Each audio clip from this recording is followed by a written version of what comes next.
Hello everyone, and welcome to our fourth video on Dante's Inferno. By now, you should have watched all of the previous videos where we introduced and reviewed our information on Dante, and then we analyzed together the entirety of Canto number 1, and you had those three literary focus questions at the end. So please do make sure that you've already watched those and finished the questions before you dive in. So today we're going to discuss the beginning of Canto 3. And our focus question, as you'll see in your textbook, is this. The two poets arrive at the gate of hell and read the inscription above it. They then enter the vestibule and notice the souls confined there. Read to find out about these souls. So here in Canto 3, we're just going to be talking about this waiting room of hell, for lack of a better word. So they haven't gotten into the depths of hell yet, but we're going to see them stepping ever closer. You actually see a really interesting picture on the right, just sort of visualizing what this might have looked like for Dante. And just to draw your attention to that while I'm thinking about it, use a pen to draw your attention. So you'll see here that we have Virgil, here he's the figure on the right, and he is facing the gates of hell with this inscription above it here, "All hope abandon ye who enter in." But interestingly enough, when we see Dante, our pilgrim and poet, he has his arms crossed over himself as if protecting his body from what they're about to enter. And I'm drawing your attention to this because I think it captures beautifully what we're going to see in terms of Dante's fear as he begins to step into the unknown for him. So for those of you who have your textbooks at home with you, the following slides are just going to cover those first 37 verses of Canto 3. And you can find those on page 742 to 744 of your literature textbooks. So just as we did with the last set of videos, I'm going to read through all of the verses first, and then we're going to analyze them together before we dive into the second part of Canto 3 in our next video. Through me you enter into the city of woes. Through me you enter into eternal pain. Through me you enter the population of loss. Justice moves my high maker, and power divine, wisdom supreme, love primal. No things were before me not eternal. Eternal I remain. Abandon all hope, ye who enter here. These words I saw inscribed in some dark color over a portal. Master, I said, make clear their meaning, which I find too hard to gather. Then he, as one who understands, all fear must be left here, and cowardice die. Together, we have arrived where I have told you. Here you will behold the wretched souls who've lost the good of intellect. Then, with good cheer in his expression to encourage me, he placed his hand on mine. So, trusting to my guide, I followed him among things undisclosed. The sighs, groans, and laments at first were so loud, resounding through starless air, I began to weep. Strange languages, horrible screams, words imbued with rage or despair, cries as of troubled sleep or of a tortured shrillness. They rose in a coil of tumult, along with noises like the slap beating hands, all fused in a ceaseless flail that churns and frenzies that dark and timeless air like sand in a whirlwind. And I, my head in a swirl of error, cried, Master, what is this I hear? What people are these whom pain has overcome? He, this is the sorrowful state of souls unsure, whose lives earned neither honor nor bad fame. And they are mingled with angels of that base sort who, neither rebellious to God nor faithful to him, chose neither side, but kept themselves apart. Now heaven expels them, not to mar its splendor, and hell rejects them, lest the wicked of heart take glory over them. So we're going to begin then with our looking at the inscription above this portal or this door. And it's interesting because we see, in some sense, this personification as the gateway to hell begins to speak not just to Dante and to Virgil, but to any who enter through it. So in a sense, again, pulling us into the story with them, so speaking to us. Through me you enter, through me you enter, through me you enter. So making sure that the entirety of the focus of the person who stands before this portal is on the reality that they find themselves in hell. And then we come to understanding exactly what kind of place hell is. Remember, our focus question is asking us to take a look at what sort of place is hell. How is it described? And I think we can all understand from this very first tercet, it is definitely not a place that you want to find yourself in, and that Dante is going to be rightfully fearful of. It's described as a place of woe, of pain, of loss. So as we're looking at this first tercet, some of the things to focus on. You're going to hear me using the term vestibule or anti-inferno. Anti versus anti. So when we have this word anti, and I'm going to highlight it for you here with an E, we simply mean this outer layer versus anti, we mean something that is against or opposed. So Dante and Virgil find themselves in the waiting room of hell, so to speak. And we see that hell is characterized as a place of severe pain and loss. So we need to have that mindset as we enter in, that we're not going to find anything pleasant or hopeful. And this is what makes the next tercet so interesting, I think, because hell is now explaining how it came to be. And it's saying that justice, this idea of making wrongs right, has moved his high maker, empowered divine. So we have these words, these choices that Dante the poet makes. All of these should be pointing our eyes to heaven, right? This idea of a high maker, obviously being God, by notion of the fact that this person or this divine being holds power from above. So in a sense, hell is saying that God has created me because he was moved by justice, this desire to right the wrongs that are committed on earth. And that this isn't something that should be looked at as unwise, but rather the exact opposite, as being something driven by a high level of wisdom, wisdom supreme. But all of that we could probably understand, right? Because most monotheistic religions run off of this idea of a higher power needing to bring justice to the world, needing to be someone or something who has this sense of righteousness. But the next thing that Dante describes is rather odd. We have this idea of love that's primal. So primal means its most basic form. So not only was God driven to create hell out of justice, but driven to create hell out of love. And that seems to be something sort of a paradox. How could someone or something create a place of suffering and do so out of a realm or a depth of love? And that's going to be something that we're going to analyze more as we talk about these different sinners that find themselves in hell and what sort of punishments they are given.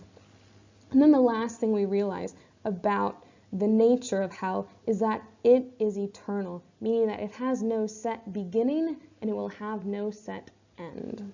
Okay? So the purpose behind hell's creation, as we discussed, is justice, divine justice, but also love. And we're going to be talking about why on earth this idea of creating hell out of love ultimately is something that is logical, that we're going to find makes sense, but also that it has an eternal state. Now we come to our third stanza, or tercet, on this slide, and we see the famous lines, "Abandon all hope, ye who enter here." And it's written in some dark color, and automatically we're already in a state of thinking about how this is a chilling command. It's not suggesting that you abandon hope, it's telling you, forget it. And also interesting in the use of the word ye or you. So again, hell speaking not just to Dante or whoever finds itself in front of its gates, but also to us as the reader. So we're going to turn then to beginning to analyze what sort of physical description do we see of hell. And the first we see is that it's dark and terrifying, but also that it is eternal and it will never end. Also, it's completely devoid of hope. So by the end of this, we should have no misgivings about the negative mood or atmosphere created in hell. And then you'll see on your right-hand column that we have a discussion about sins committed and punishment inflicted. So although we do not have any direct sins given, we are about to come to them. So we don't have them yet, but keep a space open. Then we come to our next slide, and we hear Dante here explaining to Virgil that he has no idea what this command means, right? Something that maybe some of you can resonate now as we're trying to dive into what on earth Dante is saying about hell. And he turns to Virgil for guidance. And Virgil is telling him that you, Dante, need to forget about your fears. You need to forget about the things within you that tell you to flee and to retreat and to leave them here. And this is advice that is going to be given quite frequently by Virgil to Dante. And it also foreshadows what precisely Dante is going to struggle with throughout his journey into hell, and foreshadowing to us as well that this is going to be part of the purpose of Dante's journey, to finally rid himself of these things. Now we come to understanding who exactly resides in the anti-inferno, or this waiting room of hell. And Virgil tells us that it's those wretched souls who've lost the good of intellect. And we're going to talk about what that means in a moment, but I want you to think for yourself, what might Virgil mean that you have these people residing not in heaven, but not quite in hell, and they're there because they've lost this good of intellect? And we see that Virgil continues to be someone who is encouraging and guiding to Dante. He seeks to comfort him, not just verbally, but physically, as he places his hand upon him. And he shares with Dante these things undisclosed, and simply meaning things that you or I, as normal human beings, would not be able to understand without divine intervention. In this sense, that being represented by Virgil. Okay, so we see the compassionate side of Virgil, but also this understanding that he knows what's going on, because remember, he's gone through this before. He himself resides in that first circle of hell, designated for people who were either unbaptized or for people who believed in other gods. So if we're updating our table, we have no new descriptions of hell to add, but we do finally have an identity about who these sinners are and what sins they've committed. So jumping back to my earlier question, what does this loss of good intellect mean? It means that they've lost sight of God. Because when we talk about this pursuit of faith, for people back in the Middle Ages, and certainly one would hope for people today, it's something that needs to be pursued with reason and logic. This idea that if I utilize my intellect, I search and I come to the realization that in fact God exists. I look at the world around me, that there has to be some higher divine being to have created all of this. So those who've lost the good of intellect have simply lost the desire to pursue whether or not God exists, to recognize that God is real. And we see that their punishment is that they will never be in the presence of God, which Dante links as this source of divine and eternal happiness. And we can gather that because Virgil describes them as wretched, meaning that they are people to be pitied. Jumping back then to our description of hell, we see Dante continuing to go into detail, and here he's using the literary device of imagery to help place us as the reader inside of hell along with him. He describes it with sighs and groans and lament. Lament thinking about this deep sorrow or sadness that one has, and this causes Dante to begin to weep. But as he begins to show this fear, rightfully so, it only amps up, because Dante begins to explain he hears these strange languages, these horrible screams, words that are imbued, meaning that they are filled with or defined by rage or despair. So again, this brings Dante to tears, and if we're really connecting with the imagery, it should place us in a place of despair as well. And this only continues, so Dante doesn't let up for a moment. We have these cries as of troubled sleep, so this simile being used, that people are screaming and crying out as they're being tortured.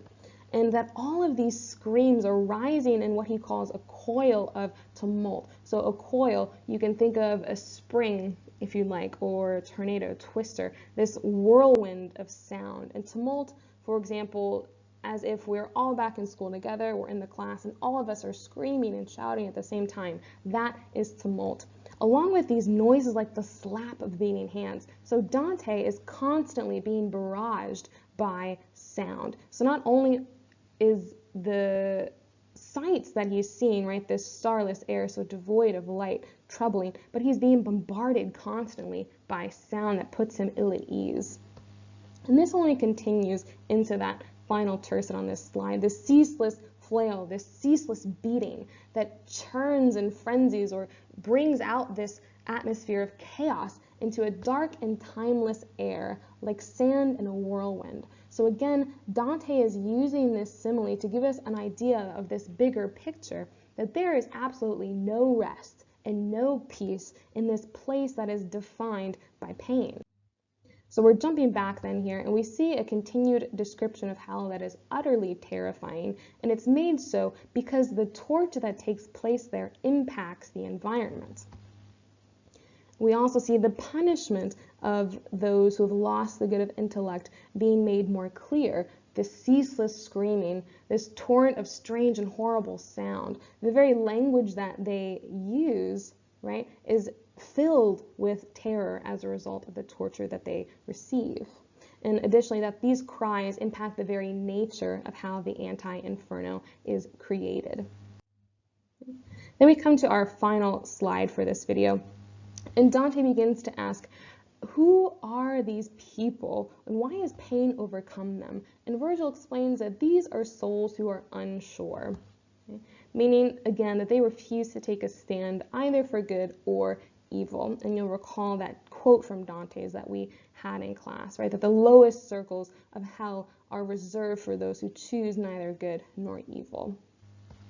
And Virgil continues to explain that these are people who earned neither honor nor bad fame in life. All they sought was their own gain. And surprisingly, we also see angels in the midst of these people. So we see hell is not just reserved for humanity, but for divinity as well. And these are angels who were neither rebellious to God nor faithful to him. And that's simply a reference to the rebellion of when Lucifer decided to try and take the rightful place of God in heaven. And this continues here in those last set of lines. So we see that these people are here and these angels are here because heaven doesn't want them. Heaven is a place that's supposed to be perfect. So it can't stand to have things that are unrighteous within it. But also, interestingly enough, hell rejects them, because we have this understanding that if these people who are not so bad but not so good are in hell, then those sinners around them can look at them and say, I was much worse than you on earth. So they would take pride in the wickedness that they have done. Okay. Then we come to our last things we're going to add into this table. And again, hell being characterized as a place of pain, that no one is able to overcome their pain. But also that hell has a pecking order, this hierarchy that we're going to begin to see, that the anti-inferno holds those who are not bad enough for hell, but not quite good enough for heaven either. And just a small note, I'm going to differentiate this from the first circle of hell known as limbo. Again, I already discussed this, but this is where Virgil is going to reside, and it's reserved specifically for those who were either virtuous pagans or unbaptized. Okay? Then coming again to more description about who these people are. So they're souls unsure, people who decided not to pursue knowledge of God, but rather decide to pursue their own benefit. We see that their punishment is that they really don't belong anywhere. So just as they refuse to take a stance in life, they refuse to belong to either good or evil, ironically enough, they also in death have no place to belong. And that's going to be important because we're going to see that Dante is very good at making use of irony in terms of the sins people committed on earth coming back to bite them in the butt, so to speak, when they're in hell. Okay, that's going to be it for video number 4. I hope that we were able to keep the time limit down. I'm doing my best to make sure you guys are able to watch videos that are shorter, so hopefully this has been a good compromise. In video number 5, we're going to continue to analyze Canto number 3. We're going to see Dante and Virgil finally going into the first river that defines that barrier of where hell officially begins.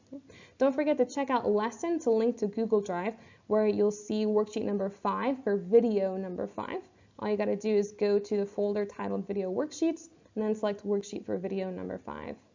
Thanks for watching, and I'll see you in the next video.